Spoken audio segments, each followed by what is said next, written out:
এক সবুজ গ্রামে থাকতেন এক বৃদ্ধ কৃষক, নাম তার রহিম চাচা। তার ছিল ছোট্ট এক টুকরো জমি। বয়স হয়েছে, শরীরেও আর আগের মতো শক্তি নেই, তবু প্রতিদিন ভোরে মাঠে চলে যেতেন। গ্রামেই থাকত করিম নামের এক কিশোর। সে ছিল খুব গরিব, কিন্তু পরিশ্রমী। একদিন করিম দেখল রহিম চাচা কষ্ট করে জমি চাষ করছেন।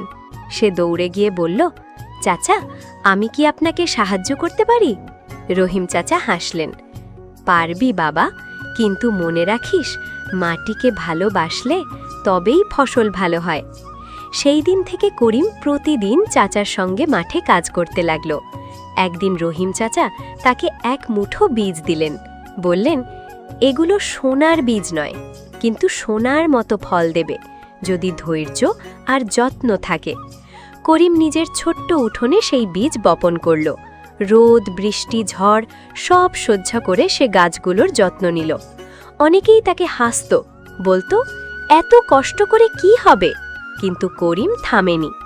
মাস কয়েক পর তার জমিতে সোনালি ধান দুলতে লাগল। গ্রামবাসী অবাক। রহিম চাচা গর্ব ভরে বললেন, দেখেছ, সোনার বীজ নয়, সোনার মনই আসল শক্তি। বছর পেরিয়ে করিম বড় কৃষক হল। সে আর কাউকে অভুক্ত থাকতে দিল না। আর রহিম চাচার শেখানো কথাটা সে সবার কাছে বলতো, পরিশ্রম আর ধৈর্যই জীবনের আসল সোনা।